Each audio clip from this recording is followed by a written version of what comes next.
Pencampuran adalah operasi unit di mana campuran seragam diperoleh dari dua atau lebih komponen dengan mendispersikan satu di dalam yang lain.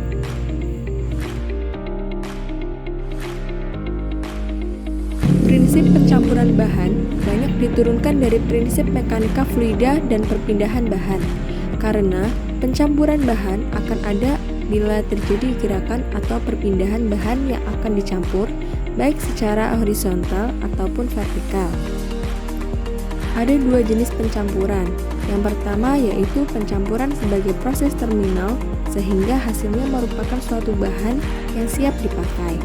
Yang kedua, pencampuran merupakan proses pelengkap atau proses yang mempercepat proses lainnya seperti pemanasan, pendinginan, atau reaksi kimia.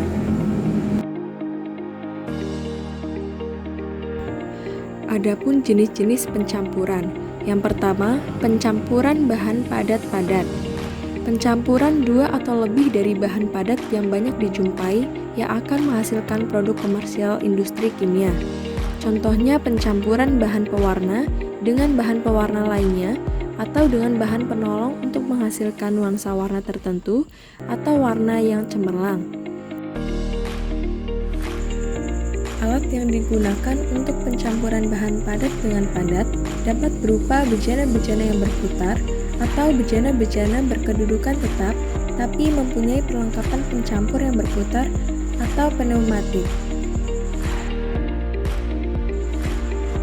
Yang kedua yaitu pencampuran bahan padat cair. Pada persiapan atau pelaksanaan proses kimia dan fisika, serta juga pada pembuatan produk akhir komersial, seringkali cairan harus dicampur dengan bahan padat.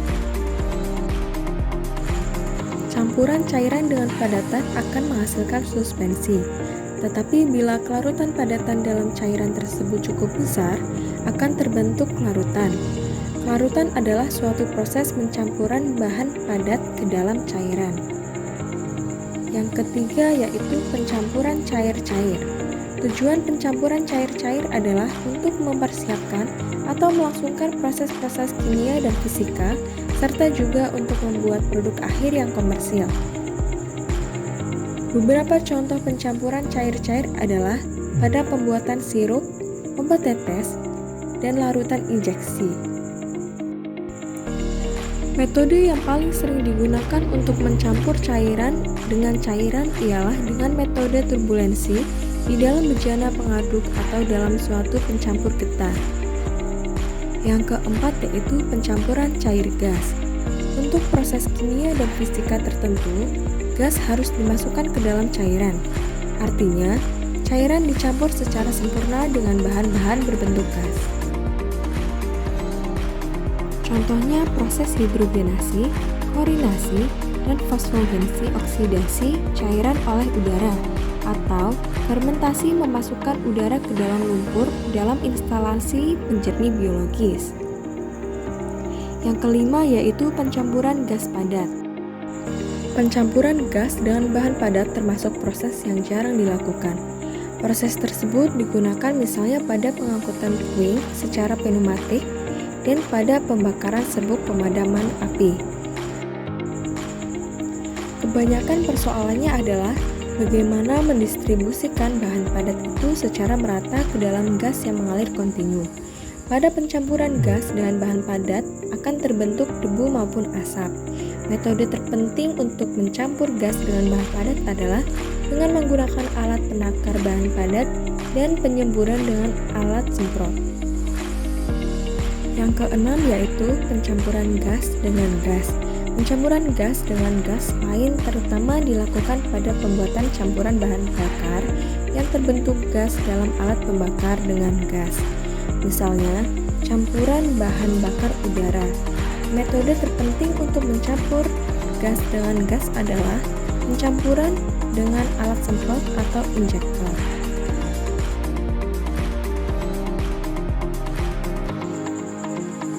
Terdapat beberapa metode mixing. Yang pertama yaitu metode padat cair. Menggerakkan cairan di dalam bejana secara turbulen. Gerakan turbulen dapat dihasilkan oleh pengaduk ataupun pencampur getah. Gerakan turbulen ditandai oleh turun naiknya kecepatan cairan secara acak pada setiap titik dalam sistem. Yang kedua yaitu metode padat-padat. Untuk mendapatkan derajat pencampuran yang tinggi dan waktu pencampuran yang singkat, bahan-bahan padat yang akan dicampur hendaknya mempunyai ukuran partikel yang kecil, dapat ditaburkan, dan dapat digulirkan sehingga bergerak secara turbulen. Yang ketiga yaitu metode cair-cair. Metode yang paling sering digunakan untuk mencampur cairan dengan cairan ialah metode turbulensi di dalam bejana pengaduk atau dalam suatu pencampur getar. Metode lainnya adalah dengan mencampur dengan penyemprot, dengan pompa, dan dengan menghembuskan gas ke dalam cairan atau dengan mesin pengecil ukuran. Faktor-faktor yang mempengaruhi pencampuran yaitu aliran, ukuran partikel, larutan, viskositas campuran, jenis bahan yang dicampur, urutan pencampuran, suhu dan tekanan gas pada gas, serta bahan tambahan pada pencampuran seperti emulgator. Jenis peralatan pencampuran. Yang pertama ada mixer untuk bubuk kering dan partikel padat. Alat yang digunakan yaitu yang pertama ada ribbon blender. Ribbon blender merupakan salah satu alat pencampur yang dapat menghasilkan suatu dispersi yang sejenis atau homogen. Pada alat ini terdapat sumber tenaga yang berfungsi sebagai penggerak dalam proses pengadukannya. Pada alat ini, bejana atau wadah tidak bergerak atau berputar. Pada pencampuran menggunakan ribbon blender, hanya pengaduk yang bergerak melingkari wadah atau bejana alat tersebut. Yang kedua ada double cone mixers. Prinsip kerja dari alat tersebut yaitu dengan multi-shear deflector plate untuk perbaikan efisiensi sehingga granula dan bubuk tepung bebas mengalir dan kehilangan produk dapat diminimalkan.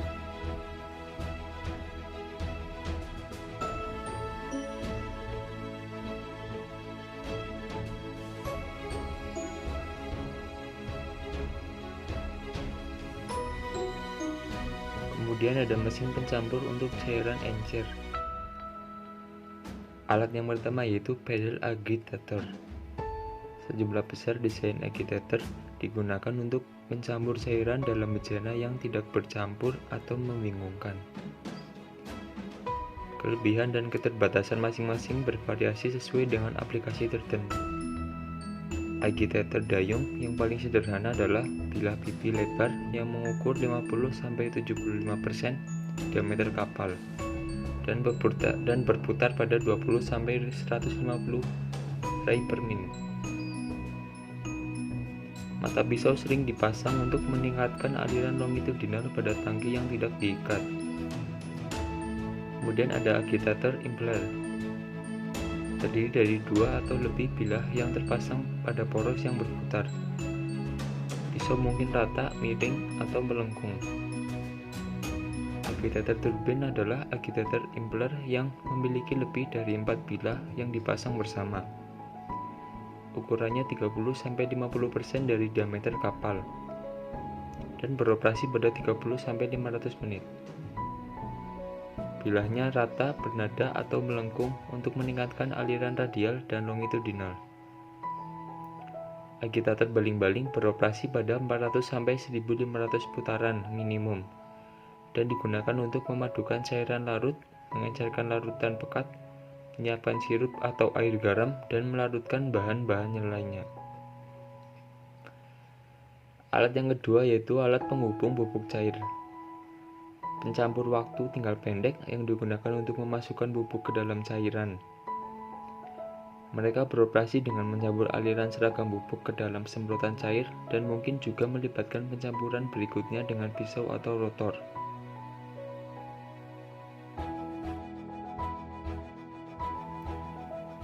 Kemudian ada mesin pencampur untuk cairan dan pasta dengan viskositas tinggi.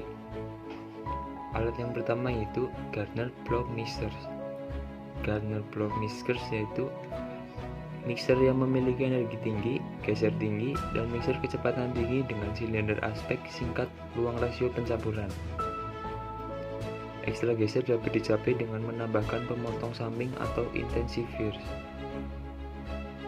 Alat yang kedua ada high viscosity batch mixing. Prinsip kerja dari alat tersebut yaitu menggunakan 2 shaft dan triple shaft mixer dan digunakan pada industri makanan pada proses batch dari aplikasi dari viskositas sedang sampai viskositas tinggi seperti sirup, permen, minuman, nutriceuticals, saus, pasta, mentega kacang, dan lain-lain. Untuk viskositas lebih tinggi dibutuhkan tambahan agitator untuk memperbaiki aliran bulk, mengantarkan bahan ke alat berkecepatan tinggi dan secara konstan membuang produk dari dinding vessel untuk transfer panas lebih baik. Alat yang ketiga ada double planetary mixing. Prinsip kerja dari alat tersebut yaitu ketika viskositas produk terus naik, sistem mixing multi-agitator akan secepatnya menghasilkan aliran yang dapat dikarakterisasi oleh answer atau dengan zona suhu tinggi dekat displacer dan pemasangan rotor atau stator.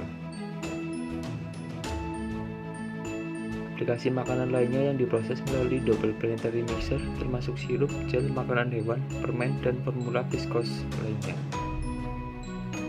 Kemudian alat yang terakhir ada high speed planetary mixing.